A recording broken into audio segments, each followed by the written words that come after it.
தயவு செஞ்சு இதில் நீங்கள் தலையிடாதீங்க. நீங்கள் கொஞ்ச நேரம் அமைதியாக இருங்கம்மா.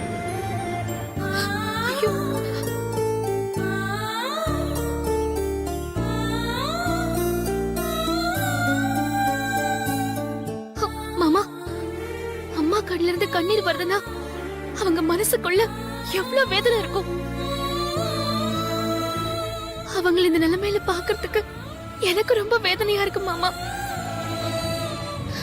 வெளியே சொல்ல முடியாத அவங்க வேதனைய இப்போ உங்களால தான் சரி பண்ண முடியும் மாமா. அவங்க உங்களை நினைச்சுதான் கலங்கி போய் கண்ணீர் விட்டுட்டு இருக்காங்க. நீங்க போய் அவங்கள சமாதானப்படுத்துங்க மாமா. மாமா, நீங்க என்ன பத்தி யோசிக்காதீங்க. நீங்க முதல்ல போய் அம்மாவை சமாதானப்படுத்துங்க. போங்க மாமா.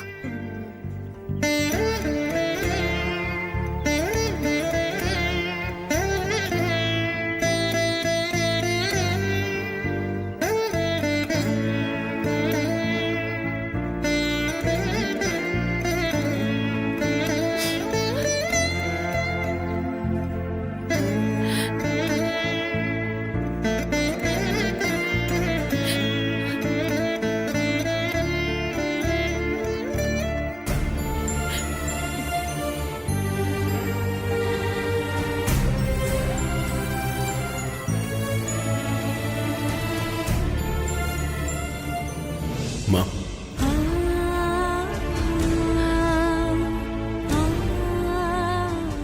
நீங்க தான் கூப்பிட்டீங்களா? எனக்கு ஏதோ என் மக ஆதி கூப்பிட்ட மாதிரியே இருந்துச்சு. நான் கூப்பிடலம்மா, கூப்பிட்டது உங்க மகன் ஆதியே தான்.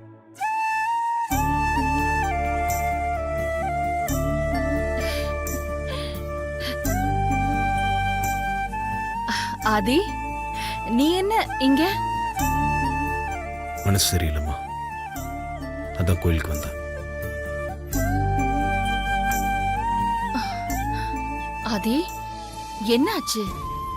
உங்க மனசு வேதனைப்படுற மாதிரி நடந்துக்கிட்டேனோ, இதனால நமக்குள்ள விரிசல் வந்துருமோன்னு பயம் வந்துருச்சுமா. உங்க அம்மாவுக்கும் இதே பயம் வந்துதான் கோவிலுக்கு வந்திருக்காங்க. நீங்களும் அதே காரணத்துக்காக தான் கோவிலுக்கு வந்திருக்கீங்க. அம்மாவுக்கும் மகனுக்கும் நடுவுல இப்படி ஒரு மன ஒற்றுமை இருக்கும் போது உங்களுக்குள்ள விரிசல் எப்படி வரும்?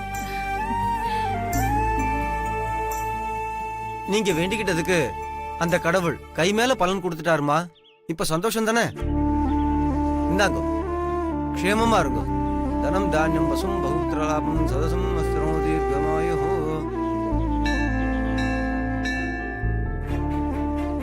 ஆதி, என் மேல உனக்கு எந்த வருத்தமும் இல்லையே?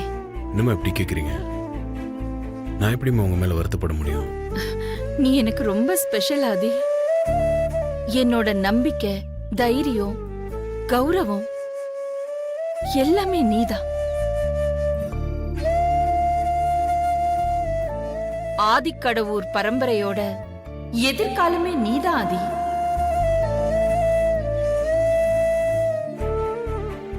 இத்தனை வருஷமா நான் கஷ்டப்பட்டு காப்பாத்தி வச்சிருக்கிற இந்த பேரு, புகழ், சொத்து, சுகம் அத்தனையும் என்னை விட்டு போனாலும் நான் கலங்க மாட்டேன். ஆனா உனக்கும் எனக்கும் ஒரு சின்ன இடைவெளி வந்தா கூட அதை என்னால தாங்கிக்க முடியாது ஆதி.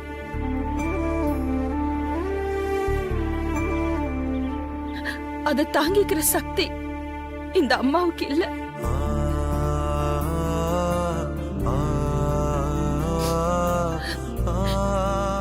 என்னம்மா இது? எந்த காலத்திலும் இப்படி ஒரு சூழ்நிலை வராதுமா. நான் எப்பவும் உங்களோட ஆதிதாம்மா. நீங்க எப்பவும் கண் கலங்க கூடாது. என் அம்மாவுக்கு எப்பவும் கம்பீரம் தான் அழகு. நான் எப்பவும் உங்களை கம்பீரமா தான் பார்க்கணும்.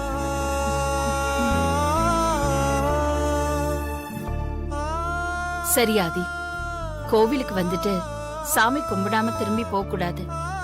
நீ பொறுமையா சாமி கும்பிட்டுட்டு வா, நான் வீட்டுக்கு கிளம்புறேன். சரிம்மா. ஒரு நிமிஷம். என்ன ஆதி?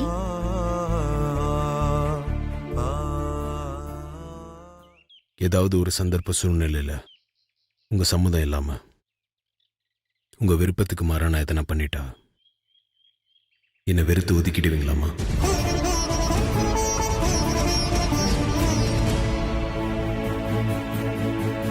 சூழ்நிலைக்கு அடிமையாகிறவன் இல்லை என் மகன் ஆதி. உன் மேல எனக்கு நம்பிக்கை இருக்கு. நீ ஒரு நாளும் எனக்கு விருப்பமில்லாத காரியத்தை செய்ய மாட்ட.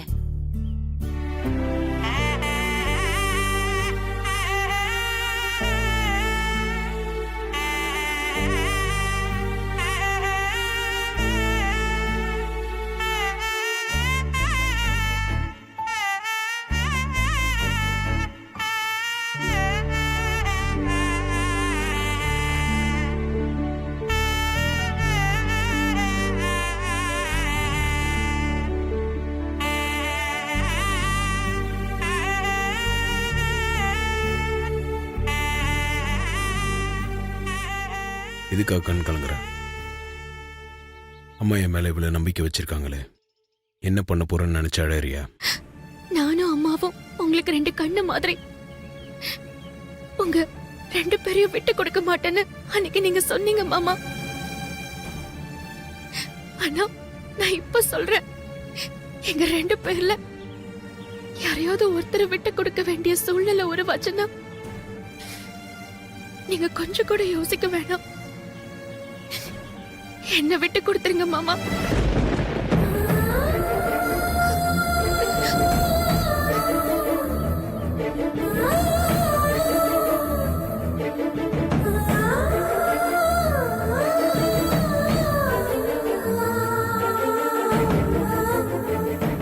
அப்படியெல்லாம் உன்னை விட்டு கொடுக்க முடியாது.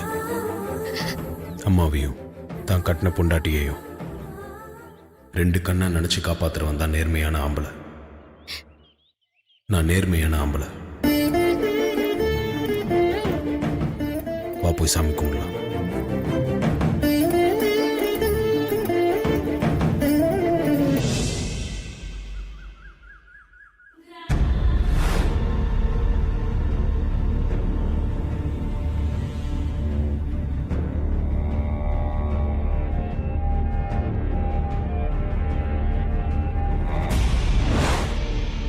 தடையும் சிக்கும் தலை உருளும்.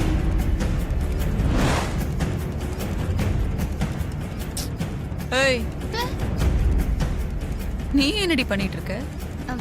யோசிச்சுட்டு இருந்தா ஏது காலையில என்ன சாப்பிட்டோம், மதியானம் என்ன சாப்பிடலாம், சாப்பிடுறதுக்கு எதை எங்க வச்சிருப்பாங்கன்னு யோசிச்சுட்டு இருக்கியா? இல்லத்த, நான் சாப்பாட்டை பத்தி எல்லாம் யோசிக்கல. ஜோசியர் சொன்னதை பத்தி தான் யோசிச்சுட்டு இருக்கேன். நாம ஜோசியரை பார்த்துட்டு வந்து 2 நாள் தான் ஆச்சு ஆண்டி. அவர் அந்த சீட்ல எழுதி கொடுத்தத இன்னைக்கு தான் பிரிச்சு படிக்கணும்னு சொல்லி இருந்தாரு. நீங்க முன்னாடியே பிரிச்சு படிச்சிட்டீங்க. அதனால அந்த சீட்ல இருந்தது பலிக்காம போயிடுமா ஆண்டி? நான் இதை யோசிக்கவே இல்லையே. அப்படி கூட நடக்கலாம் மித்ராக்கா, அதுக்கும் வாய்ப்பு இருக்கு. அப்படியே வச்சேன்னா உமா மேல கோபப்படாதீங்க ஆண்டி. அப்படி நடக்கிறதுக்கும் வாய்ப்பு இருக்குல்ல. அதெல்லாம் ஒண்ணும் இல்ல மித்ரா. இந்த மந்திரம் வசியம் இந்த மாதிரி பெரிய விஷயங்களுக்கு தான் சில விதிமுறைகள்லாம் இருக்கு. அத நாம மீறி நடக்கும்போதுதான் அது பலிக்காம போறதோ இல்ல நமக்கு எதிராவே திரும்புறதோன்னு மாறும். ஜோசியத்தை பொறுத்த வரைக்கும் அப்படிலாம் நடக்காது. அப்போ தடையும் கிடைக்கும், தலை உருளுன்னு எழுதி இருந்ததே. ஆனா இப்ப வரைக்கும் எந்த தடையும் கிடைக்கலையா ஆண்டி? தடையும் எப்ப கிடைக்கும், எப்படி கிடைக்கும்? நாம இப்படி ரூமுக்குள்ளேயே உட்காந்து பேசிட்டு இருந்தானா தடைய நம்மள தேடி வராது. நாம தான் தடயத்தை தேடி போகணும். என்ன ஆண்டி சொல்றீங்க? நாம தடயத்தை எங்க போய் தேடுறது? இந்த நவயுக காதலர்கள் ஆதி பார்வதி இருக்காங்களே, அவங்க 2 பேர் சம்பந்தப்பட்ட ஏதோ ஒண்ணுதான் நாம தேட வேண்டிய தடயம். அது ஒண்ணு ஆதி ரூம்ல இருக்கணும், இல்ல அந்த சமையல்காரி வீட்ல இருக்கணும். நாம கொஞ்சம் நல்லா தேடி பார்த்தோம்னா தடயத்தையும் கண்டுபிடிச்சிடலாம், சமையல்காரி தலையும் உருட்டிடலாம். கரெக்ட் அத்த. லவ் பண்றவங்க எல்லாருமே தங்களோட காதல் ஞாபகமா ஏதாவது ஒரு கிஃப்ட 2 பேரும் யாருக்கும் தெரியாம பத்திரமா வச்சிருப்பாங்க. நாம அதை தேடி பார்த்தா கண்டிப்பா கிடைச்சிரும் அத்த. சூப்பர் உமா, கரெக்டா சொன்னடி. நீ இப்ப என்ன பண்ற? ஆதி ரூமுக்கு போய் அங்க ஏதாவது நம்ம தேடுற மாதிரி தடயம் கிடைக்குதான்னு பாத்துட்டு வா.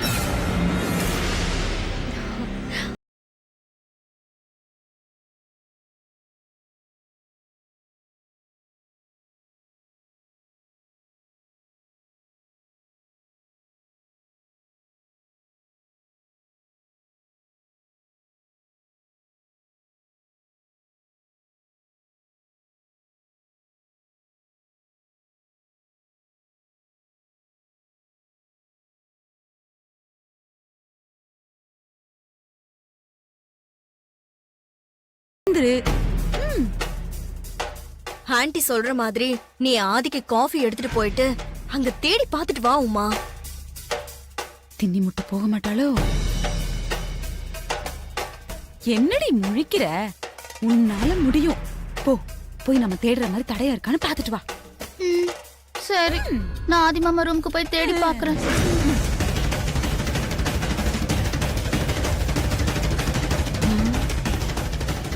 இவ இவ்ளோ குழப்பத்துல போறாளே, நல்லபடியா முடிச்சிருவாளா? கொஞ்சம் குழப்பமா தான் இருக்கு.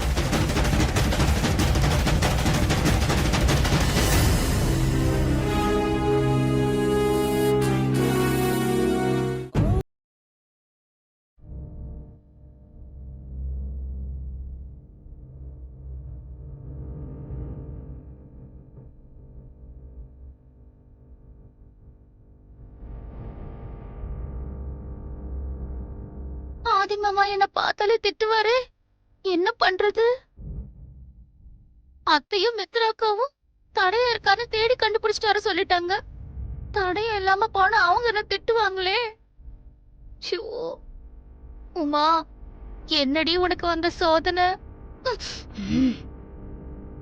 சரி, இப்படியாவது சமாளிப்போம்.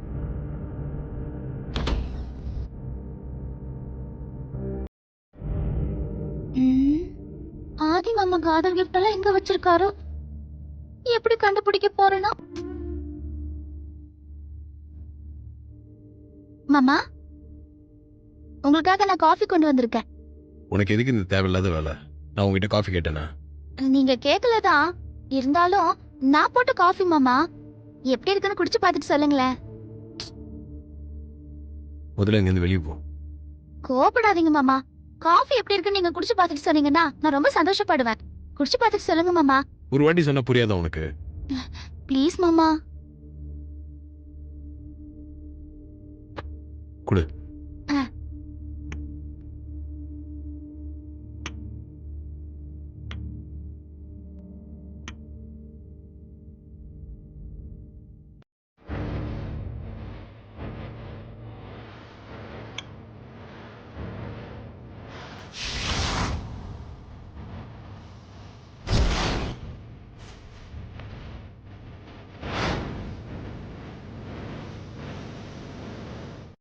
என்னது, இந்த கப்பு சாதாரணமா இருக்கு.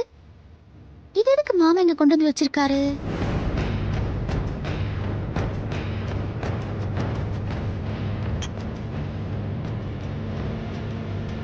ஏய், மாமா, என்ன பண்ற? மத்த கப்பல டிசைனா இருக்கு, ஆனா இந்த கப்பு சாதாரணமா இருக்கு. இது எதுக்கு இங்க வச்சிருக்கீங்கன்னு பார்த்தேன் மாமா. முதல்ல அந்த கப்பு கீழே வை. தேவையில்லாத வேலை பார்க்காத. கிளம்புங்க. என்ன மாமா, இந்த கப்பை கையில எடுத்து பார்த்ததுக்கு இப்படி கோவப்படுறீங்க? இந்த கப்ல அப்படி என்ன மாமா இருக்கு? அதை வச்சுட்டு வெளியே போன்னு சொல்றேன்ல. சரி.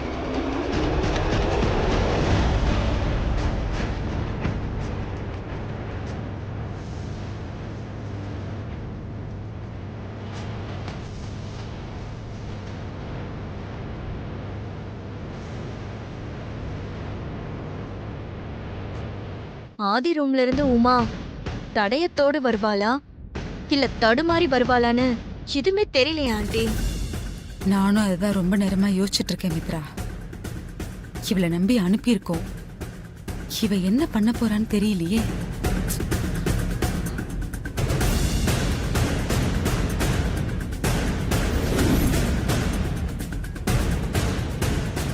ஏய், மூஞ்சி ஏன் அப்படி தொங்க போட்டு வந்து நிக்கிற? நல்ல நேரத்திலே நாயகம். என்னடி ஆச்சு?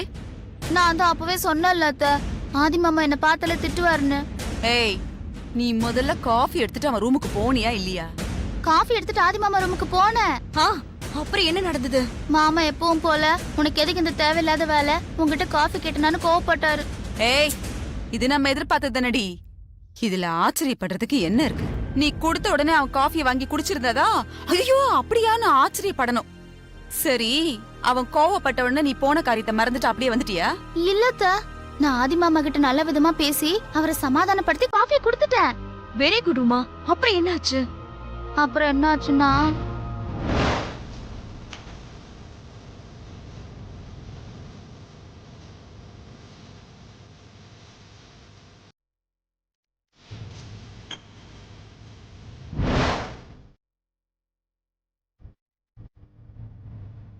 அப்போ ஒரு சாதாரண கப்ப தொட்டதுக்காக ஆதி அவ்வளவு கோவப்பட்டானா?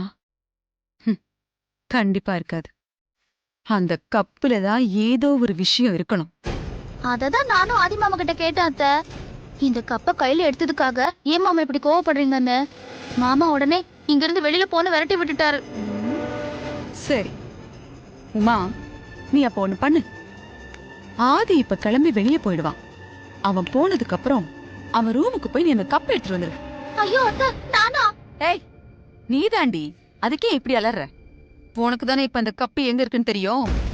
சத்தம் இல்லாம போய் அந்த கப்பை எடுத்துட்டு வந்துரு. ஒருவேளை ஜோசியர் சொன்ன தடையும் அந்த கப்பா கூட இருக்கலாம். உமா, ஏன் ரொம்ப தயங்குற? போ, அந்த கப்பை போய் எடுத்துட்டு வா. போ. இப்பவும் நானே தான் போகணுமா? உமா, நீதான் போகணும். போய் எடுத்துட்டு வா. சரிங்க அத்தை. ஏய், போயிட்டு மறுபடியும் இப்படி மூஞ்ச தொங்க போட்டு வந்து வெறும் கையோட நிக்க கூடாது. கப்போடு தான் வரணும். புரிஞ்சுதா? போ.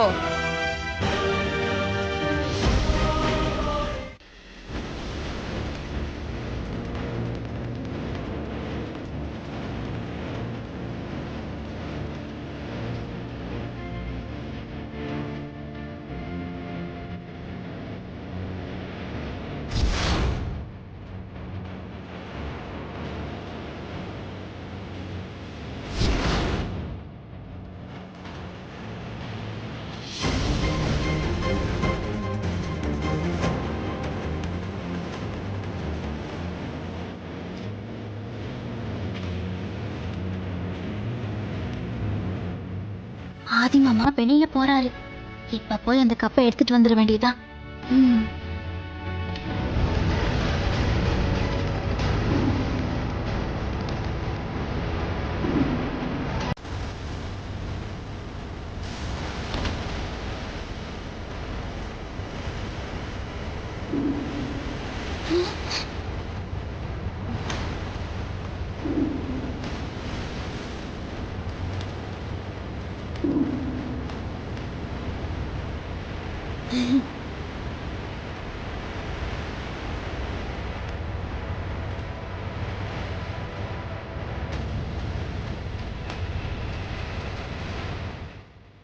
உமா கரெக்டா காஃபி கப்பை எடுத்துட்டு வந்துடுவாளா ஆண்டி? அவளா? சாப்பிடுற பொருள் இந்த வீட்ல எங்க எந்த மூலையில இருந்தாலும் தேடி கண்டுபிடிச்சு எடுத்துட்டு வந்துருவா. ஆனா இது காஃபி கப்பாச்சே, அதான் யோசனையா இருக்கு. என்ன ஆண்டி இப்படி சொல்றீங்க? அந்த காஃபி கப்பு தான் நமக்கு கிடைச்சிருக்கிற தடயம். அந்த தடயத்தை வச்சுதான் சமையல்காரியோட தலைய உருட்ட போறோம் நான் நினைச்சிட்டு இருக்கேன். என்ன மித்ரா இது? முதல்ல அந்த காஃபி கப்பு தான் நாம தேடுற தடயமானே நமக்கு இன்னும் தெரியாது. அந்த திண்ணி மூட்டை இப்படிதான் எதையாவது பார்த்துட்டு இது அங்க இருக்கு, அது இங்க இருக்கு, இது அங்க இருக்குன்னு நம்மள போட்டு குழப்பிக்கிட்டு இருப்பா. அவ பேச்சில நம்பி எந்த முடிவுக்கும் வர முடியாது. முதல்ல காஃபி கப்பு வரட்டும், அதுக்கப்புறம் அதை நம்ம தேடுற தடயமான்னு நம்ம முடிவு பண்ணலாம். அத்தை, மித்ரக்கா, நான் கப்பை எடுத்துட்டு வந்துட்டேன். ஏண்டி, ஆதி ரூம்ல இருந்து ஒரு காஃபி கப்பு தானே கொண்டு வந்திருக்க? என்னமோ ஜெயிச்சு பெரிய மெடல் கப்பு கொண்டு வந்த மாதிரி ஃபீலிங் குடுக்குற. சரி, அந்த கப்பை கொடு பார்க்கலாம்.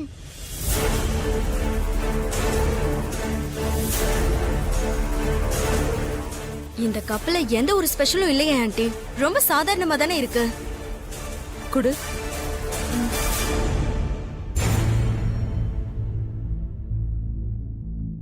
ஆமா, ரொம்ப சாதாரணமா தானே இருக்கு. ஒரு லவ் சிம்பிள் கூட இல்லையே. ஏய் தின்னி முட்டை, நீ சொன்ன கப்பு இதானா இல்ல ஏதோ ஒரு கப்பை எடுத்துட்டு வந்து எங்களை ஏமாத்திட்டு இருக்கியா? நான் ஒண்ணும் உங்களை ஏமாத்தல அத்தை. இந்த கப்பை பத்தி கேட்கும் போதுதான் ஆதி மாமா டென்ஷன் ஆனாரு. என் கையில இருந்த கப்பை புடுங்கி அவர் வச்சுக்கிட்டாரு. இந்த கப்பா? இந்த கப்ல அப்படி என்ன இருக்கு?